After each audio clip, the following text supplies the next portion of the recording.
Master the sequels of cult movies like Singham 3, Sami 2, Vishwarupam 2, Kollywood made മഹാകാട്ടവരാണ്. First പാർട്ടിലെ വില്ലനെ കോമാളിയാക്കിയ സിനിമ, കല്യാണത്തിന് കറി വിളമ്പാത്തതിന് ആൾക്കാരെ കുത്തിക്കൊന്ന സിനിമ, കോമ സ്റ്റേജിൽ കിടന്ന മനുഷ്യൻ എഴുന്നേറ്റ് വന്ന സിനിമ, 100% പരിശുദ്ധമായ 916 സ്വർണ്ണാഭരണങ്ങൾക്ക് സണ്ടക്കോഴി 2. ഒരു കഥ சொல்லிட்டா சார். പണം തുടങ്ങുമ്പോൾ തന്നെ ആ നാട്ടിലൊരു ഇറച്ചി കലാപം നടക്കുന്ന കാണിക്കും. അതായത് ഇറച്ചി കൊടുത്തില്ലെന്ന് പറഞ്ഞ പേരില് ആ നാട്ടില് വലിയൊരു അടി നടക്കും. ലേസ് ചോദിച്ചിട്ട് കൊടുക്കാത്തതിനാണ് മർദ്ദിച്ചതെന്ന് നീലകണ്ഠൻ പറഞ്ഞു. ഈ അടിയെ നിയന്ത്രിക്കാൻ വേണ്ടി നമ്മൾ സണ്ടക്കോയുടെ ഫസ്റ്റ് പാർട്ടി കണ്ട വിശാലിന്റെ അച്ഛൻ ക്യാരക്ടർ ഉണ്ടല്ലോ, ആ ഒരു തേവൻ, இங்க இருக்கிற ஒவ்வொரு உசுரலையும் ஏன் உசுறு கலந்துருக்கடா. ഈ പുള്ളിക്കാരൻ വന്ന് ഇവരെല്ലാം കോംപ്രമൈസ് ആക്കും. ബട്ട് ഇതൊരു മാസ് ആക്ഷൻ പടമാണെങ്കിൽ ഈ ഇറച്ചി കലാപം അവിടെ കൊണ്ട് നിൽക്കുമോ? നിൽക്കത്തില്ല. അതിങ്ങനെ തുടർന്നുകൊണ്ടേയിരിക്കും. ലോകത്തില്ലാത്തൊരു കാരണം വെച്ചിട്ട് വില്ലന്റെ ഗ്യാങ് വന്ന് നായകന്റെ ഗ്യാങ്ങിലുള്ള എല്ലാരെയും കൊല്ലുന്നൊരു പടം കണ്ടിട്ടുണ്ടെങ്കിൽ അത് ഇതായിരിക്കും. എന്തുവാടോ പറയുന്നത്? ഇത്ര നിസ്സാരമായിരുന്ന കാരണം കൊല്ലാൻ നിൽക്കൂ. ഈ ഇറച്ചി കൊടുക്കാത്തതിന്റെ പേരില് ഇവന്മാര് ഈ വീട്ടിലുള്ള ഓരോരുത്തരായിട്ട് കൊല്ലാൻ തുടങ്ങും. പിന്നെ കൊല്ലല്ലേ, മോളിൽ നിന്ന് കേട്ട് പഠിക്കണ്ട, കൊല്ലാൻ പിള്ളേച്ചെന്താ കോഴിയാ. അങ്ങനെ ലാസ്റ്റിൽ ഈ ഓരോരുത്തരായിട്ട് കൊന്നുകൊണ്ടിരുന്ന ഈ വില്ലനെ വന്ന് നായകന്റെ ഗ്യാങ്ങിലുള്ളവന്മാര് കൊല്ലും.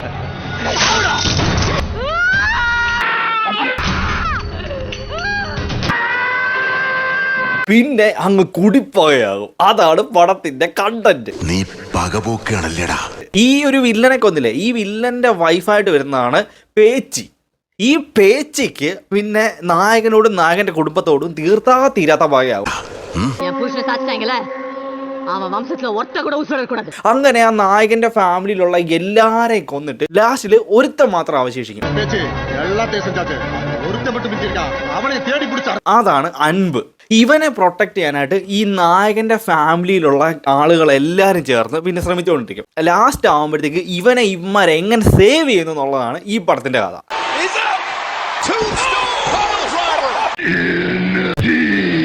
അങ്ങനെ ഇരിക്കുമ്പം നാട്ടില് തിരുവിഴ നടക്കുകയാണ്. അവിടെ ഇതേ തേവരുടെ ഓപ്പോസിറ്റ് ഉള്ള ആളുകളും എല്ലാം ചേർന്ന് സംസാരിക്കുകയാണ് എങ്ങനെയാണ് ഇത് അലമ്പൊന്നും ഉണ്ടാക്കാതെ ഈ ഒരു തിരുവിഴ നടത്തുന്നത്.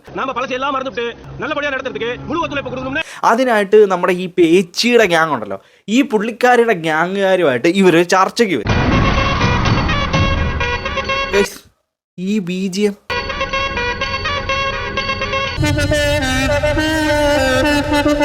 എവിടോ കേട്ടിട്ടുണ്ടല്ലോ. അടിച്ചു മാറ്റി. അങ്ങനെ ഈ പേച്ചിയുടെ വീട്ടിലുള്ളവരും ഈ തേവരുടെ വീട്ടിലുള്ളവരും എല്ലാം ചേർന്ന് തീരുമാനിക്കുകയാണ് നമുക്ക് തിരുവിഴ മര്യാദയ്ക്ക് നടത്താം. കൈവേടാ ഇത് എന്നാന്ന് പുരിയുതാ? അപ്പൊ സൊല്ല്. அத்தல பித்தல தவளாச்சி மரியம் வந்து விளக்கூ. അങ്ങനെ തിരുവിഴ നടക്കുന്ന സമയമായപ്പം നമ്മുടെ ഹീറോയുടെ എൻട്രി.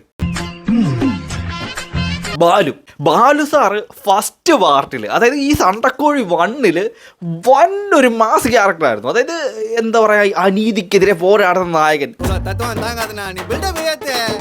അതായത് തെറ്റ് കണ്ടാൽ എതിർക്കുന്ന നായകൻ, ഈ ഒരു ടൈപ്പ് ക്യാരക്ടറായിരുന്നു. പക്ഷെ ഇവിടോട്ട് വന്നപ്പോൾ അസലൊരു മകുണ്ടിയായിട്ട് അങ്ങ് മാറി.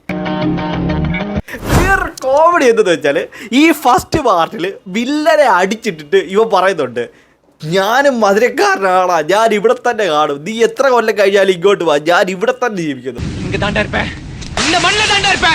ഇങ്ങനെ പറഞ്ഞിട്ട് പോയ ഈ ഹീറോ ഇവൻ ഈ സെക്കൻഡ് പാർട്ട് നടക്കുമ്പോൾ ഇവൻ വെളിയിലോടത്ത് പഠിക്കാൻ പോയിട്ട് തിരിച്ച് നാട്ടിലോട്ട് വരുവാ. നീ എവിടെയെങ്കിലും ഉറച്ചു നിൽക്കണം. അപ്പൊ പിന്നെ ഇവൻ എന്തോ ഉദ്ദേശിച്ച ഇങ്ങനോട് പറഞ്ഞത് അവിടെ തന്നെ നിൽക്കുമെന്ന്.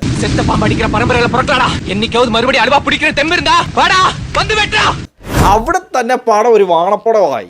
ഇനി ബാക്കി നോക്കേണ്ട കാര്യം തന്നെ ഇല്ല. അപ്പൊ ഓൾറെഡി അവിടെ വാണപ്പടമായി ഇത്. അങ്ങനെ ബാലു നാട്ടിലോട്ട് വരുവാണ് തിരുവിഴ നടക്കുമ്പോൾ. അപ്പോൾ ഇതിനായിട്ട് ബാലുവിനെ സ്വീകരിക്കാനായിട്ട് ഈ തേവരുടെ ആളുകാരെല്ലാവരും ഇതേ എയർപോർട്ടിൽ ചെന്നിട്ട് ലോകത്തില്ലാത്ത വാളിത്തരം മൊത്തം കാണിക്കും. ഇത് കണ്ട് ഭ്രാന്ത് പിടിക്കുന്ന ഇവൻ ഒരു വണ്ടി എടുത്ത് നേരെ തേവരുടെ വീട്ടിലോട്ട് വരും. ബട്ട് ഈ തേവറ വീട്ടിൽ വരുമ്പോഴത്തേക്ക് ഇവൻ അറിയുന്നില്ല ഇത്രയും വലിയ ഇഷ്യൂലാണ് ഈ നാട് നിൽക്കുന്നത്. അതായത് ഇങ്ങനെ വലിയ കുടിപ്പകയൊക്കെ നടക്കുന്ന കാര്യം ഇവൻ അറിയത്തില്ല. കാരണം ഇവൻ കുറേ കൊല്ലമായിട്ട് വെടിയിലെങ്ങാണ്ട് പോയിക്കൊല്ലായിരുന്നോ നാട്ടിൽ നിൽക്കാമെന്ന് പറഞ്ഞിട്ട് വളരെ കോമാളി. നെക്സ്റ്റ് ഇനി ഹീറോയുടെ ഇൻട്രോ. ആക്ച്വലി ഇതേ സണ്ടക്കോഴി വണ്ണാത്ത് നമ്മുടെ മീര ജാസ്മിൻ എന്ത് അടിപൊളിയായിട്ടാണ് ആ ഹീറോ റോൾ ചെയ്തത്. ആക്ച്വലി ഇപ്പോഴും ആ പടത്തിനുള്ള റിപ്പീറ്റ് വാല്യൂവിൻ്റെ മെയിൻ റീസണിലൊന്ന് ആ ഹീറോയിനാണ്. അങ്ങനെയുള്ള ഹീറോയിൻ എവിടെ പോയി, എന്താ പറ്റി? ഇവർ രണ്ടാളും ഒന്നിക്കുന്നതായിട്ടാണ് ആ പടത്തിന്റെ ക്ലൈമാക്സിൽ കാണിച്ചു വെച്ചേക്കുന്നത്. എന്നിട്ട് ഇയാൾ എവിടെ പോയി, ഇവര് തമ്മിൽ കെട്ടിയോ ഡൈവേഴ്സ് ആയോ ഒന്നും ഇതിനകത്ത് പറയുന്നില്ല. അതാണ് ഭയങ്കരമായിട്ട് കൺഫ്യൂസ്ഡ് ആക്കുന്നത്. അതായത് വേറൊരു യൂണിവേഴ്സിലാണ് ഈ ഒരു പടം നടക്കുന്നത്, മറ്റേ യൂണിവേഴ്സിൽ അല്ലായിരുന്നു. അപ്പം ഇതിനകത്ത് ഹീറോയിൻ ആക്കാനായിട്ട് ഒരാൾ വേണം. അതിനു വേണ്ടിയിട്ട് ആ ഒരു ടൈമിൽ അവിടെ കത്തി നിൽക്കുന്ന ഒരാളുണ്ട്.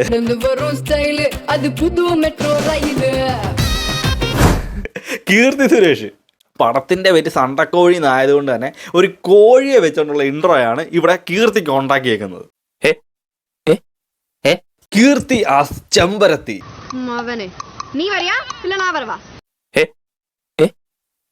എന്തായാലും ഈ ചെമ്പരത്തിയുടെ ഇൻട്രോ ഭയങ്കര ക്യൂട്ടായിട്ട് കാണിക്കുമ്പോൾ തന്നെ ഹീറോ ആയ ബാലുവിന് അവളെ ഇഷ്ടപ്പെടും.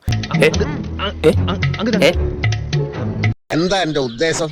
ഫസ്റ്റ് പാർട്ടിൽ ഇവൻ ഇതേപോലെ തന്നെ ആയിരുന്നു. ഒരുത്തി കണ്ടപ്പോൾ സ്പോട്ടിൽ അങ്ങ് ഇഷ്ടപ്പെട്ടതാണ്. എന്തായാലും ഹീറോയിനും കാണുമ്പോൾ ആ സ്ഥിരം വാളിത്തരം എല്ലാം ഇവിടെയും കാണിച്ചു വെക്കുന്നുണ്ട്. ഇതിൻ്റെ ഇടയ്ക്ക് ഈ പേച്ചി കൊടൂര മാസമാണെന്ന് കാണിക്കാൻ വേണ്ടി പല കാര്യങ്ങൾ സൈഡിൽ കൂടി ഒക്കെ നടന്നു പോകുന്നുണ്ട്. ഞാൻ അർപ്പിക്കുന്നു.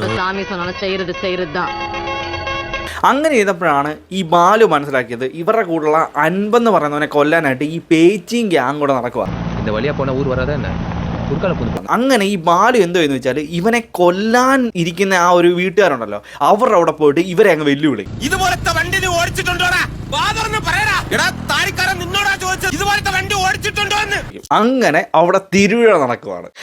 ഈ രാജ്കിരണിന്റെ ഈ ക്യാരക്ടറുള്ള ഈ തേവരെന്നുള്ള ഫസ്റ്റ് പാർട്ടിൽ ആക്ച്വലി ഇങ്ങേരായിരുന്നു ഹീറോ. അതായത് ഈ സെക്കൻഡ് പാർട്ടിലോട്ട് വന്നപ്പോൾ പുള്ളി ഒരുമാതിരി കോമാളി പീസായ ഒരു ടൈപ്പാണ് തോന്നിയത്. പക്ഷേ ഫസ്റ്റ് പാർട്ടിൽ മെയിൻ റോൾ ചെയ്ത വിശാലിലേക്ക് ആ ഹീറോ റോള് കൊടുത്തത് ഇങ്ങേർക്കാണ്. ആ രീതിയിലുള്ള മാസ് സ്വാഗതമായിരുന്നു പുള്ളിക്കുണ്ടായിരുന്നത്. ഇവിടോട്ട് വന്നപ്പം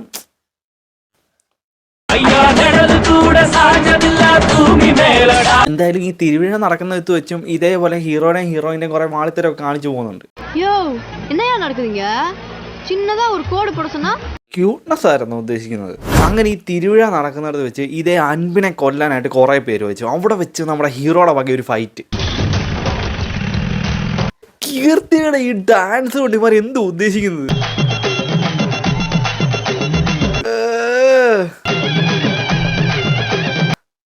പുള്ളിക്കാരി ഇതിനേക്കാ അടിപൊളിയായിട്ട് ചെയ്തൊരു ഡാൻസ് നിങ്ങൾ ഓർക്കുന്നുണ്ടോ? ദസറയ്ക്കകത്ത് അത് ഇതിലും ഭേദമായിരുന്നു. ഗൈസ്, ക്യൂട്ട്നെസ് ആണ് ഉദ്ദേശിക്കുന്നതെങ്കിൽ അതവിടെ എഴുതി കാണിച്ചായിരുന്നെങ്കിൽ കുറച്ചുകൂടെ നന്നായിരുന്നു. അങ്ങനെ ഇരുന്നപ്പോൾ ഇവന്മാർ ഗില്ലി റെഫറൻസ് കാണിക്കാൻ വേണ്ടി ഇതേ അൻപിനെ ഇവന്മാർ ജീപ്പി കൊണ്ടുവന്നിട്ട് ഇങ്ങനെ പോവും. അവിടെ വെച്ച് ബാലുവിന്റെ വക mass dialogue delivery with fight.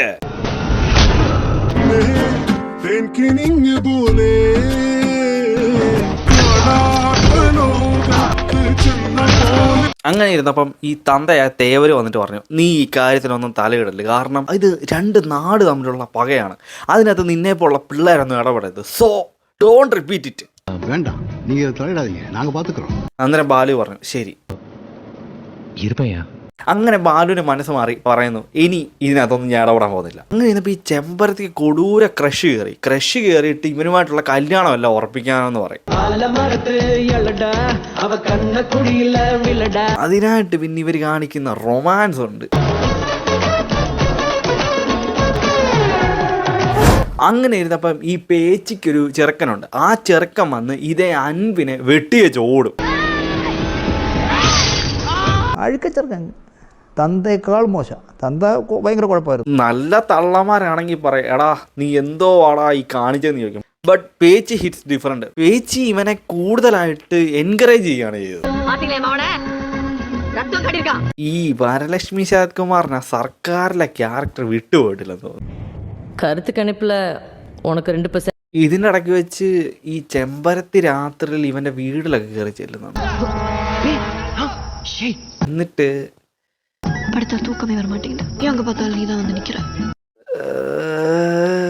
ഇത് കണ്ട തന്ത പിറ്റേന്ന് തന്നെ ഇവിടെ വീട്ടിൽ ചെന്ന് കല്യാണം ആലോചിക്കാൻ പറയും. ആഹാരം കഴിച്ചില്ലെങ്കിലും അവനെ കല്യാണം കഴിപ്പിക്കാൻ നേരായി.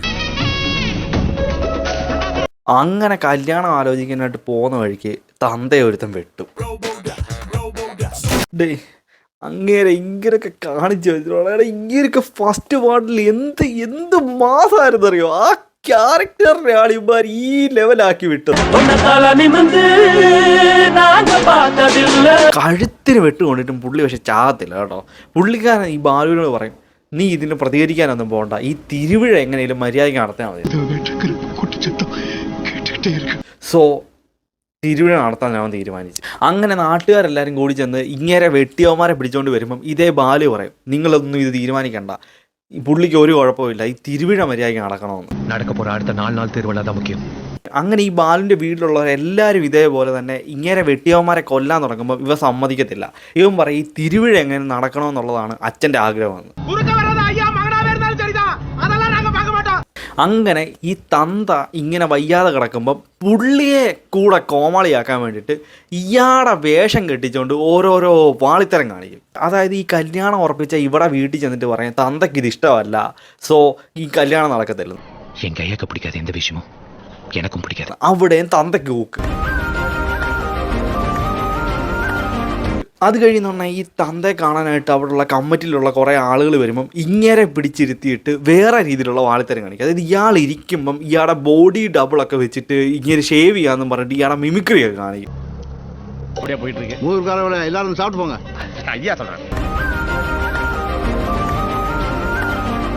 അത് കഴിയുമ്പോഴത്തേക്ക് ഇയാൾ നാട്ടിൽ ഒരു സംഭവം നടക്കുമ്പോൾ അവിടെ പോകുന്നതായിട്ട് കാണിക്കാനായിട്ട് വീട്ടിലുള്ള ഒരുത്തനെ ഇയാളുടെ രൂപത്തിലാക്കിയിട്ട് അതിലൂടെയൊക്കെ കൊണ്ടുപോകും.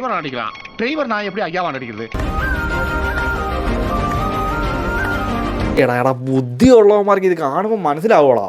അങ്ങനെ ഇരിക്കുന്ന പറഞ്ഞാൽ ഈ അൻപിനെ കൊല്ലാൻ വരുത്തി ഉമ്മാരുടെ അടുത്ത് വന്ന് പലതവണ ഇവൻ രക്ഷിക്കും. ബട്ട് ഗൈസ്, അങ്ങനെ ഇരിക്കുമ്പം ഈ ചെമ്പരത്തി മനസ്സിലാക്കുന്നു തന്തയ്ക്ക് ഇതുപോലെ വയ്യാതിരിക്കുന്നതുകൊണ്ടാണ് ഇവൻ കല്യാണം വേണമെന്ന് വെച്ചെന്ന്. പിന്നെ അവിടെ ഒരു റൊമാൻസ്. എന്തിനാണ് അതവിടെ പ്ലേസ് ചെയ്തതെന്ന് മനസ്സിലായില്ല. അങ്ങനെ ഇരിക്കുമ്പം ഈ വില്ലന്മാർ ടെറർ ഗുണ്ടയ്ക്ക് കൊട്ടേഷൻ കൊടുക്കുന്നു ഈ ബാലുവിനെ കൊല്ലാൻ വേണ്ടിയിട്ട്. പക്ഷേ ഈ കൊട്ടേഷൻ കൊടുത്തത് ആരാന്ന് വെച്ചാൽ ഫസ്റ്റ് പാർട്ടിൽ ഇവൻ ഓടിച്ചു വിട്ട ആ വില്ലൻ തന്നെ. അതായത് ലാലിൻ്റെ ഒരു ക്യാരക്ടർ ഉണ്ടായിരുന്നു. നീ അടിച്ചത് ആര് തരുമാ കാശി എന്നെ കൊണ്ടുവിടുവാൻ ഓടിയിട്ട് അവിടെ ഇങ്ങനെ ഫസ്റ്റ് പാർട്ടിലൊരു മാസ് വില്ലനായിരുന്നു. പുള്ളിയെ കൊണ്ടുവന്ന് പല കോമാളിയാക്കി വിട്ടത് ഇപ്പോഴും കാണുമ്പോൾ എന്തോ പോലെ.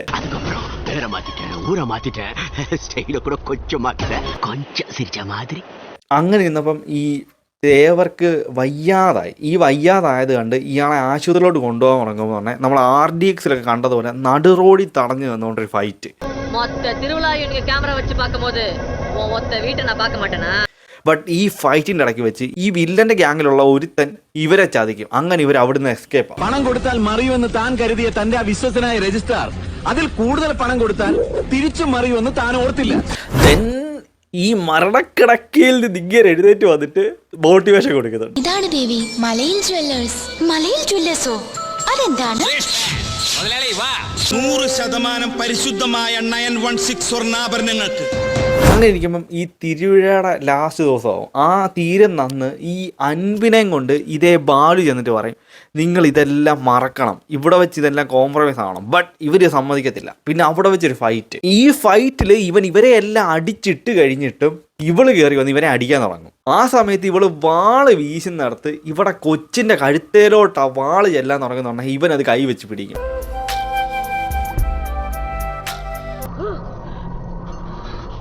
പിന്നെ അങ്ങനെ ആ നന്മ നിറഞ്ഞ ഗ്രാമത്തിൽ നിന്ന് ഈ അൻപും ബാലും കൂടെ യാത്ര തിരിക്കും. അയ്യോ, എന്തിനു വേണ്ടിയിട്ട് ഇവർ ഈ പടം എടുത്തത് ഇപ്പോഴും മനസ്സിലാകുന്നില്ല. ഇതേ വർഷം തന്നെയാണ് സാമി സ്ക്വയർ ഇറങ്ങിയത്. ഓൾറെഡി നല്ല നല്ല പടങ്ങൾക്ക് സെക്കൻഡ് പാർട്ട് വന്ന് അതിൻ്റെ എല്ലാം വില കളഞ്ഞ് ഒരുപാടെണ്ണം തമിഴുണ്ടായിട്ടുണ്ട്. ബട്ട് അൺവാണ്ടഡ് ആയിട്ടൊരു സീക്വൽ ഉണ്ടാക്കിയിട്ട് അതിൻ്റെ യൂണിവേഴ്സ് മാറ്റി, ക്യാരക്ടേഴ്സ് മാറ്റി, ഫസ്റ്റ് പാർട്ടുണ്ടായിരുന്ന വിലയും പോയി. ആകെ എനിക്ക് ഒരു സംതൃപ്തി തോന്നിയത് 2005 സണ്ടക്കോഴിയിലെ അതേ വിശാലിൻ്റെ അതേ ലുക്കും അതേ ആറ്റിറ്റ്യൂഡ് ഇതിനകത്തും ഉണ്ടായിരുന്നു. വേറെ ഒന്നുമില്ല, ഉള്ള ക്യാരക്ടേഴ്സ് എല്ലാം കോമാളിയായി മാറി. ഈ പടം കണ്ടിട്ടുണ്ടെങ്കിൽ അതിൻ്റെ അഭിപ്രായം ഒന്ന് പറയണേ. അടുത്ത വീഡിയോ കാണാതിരിക്കും. ബായ്. വീഡിയോക്ക് വെച്ചുള്ള അഭിപ്രായങ്ങളൊന്ന് പറയണേ. ബായ്.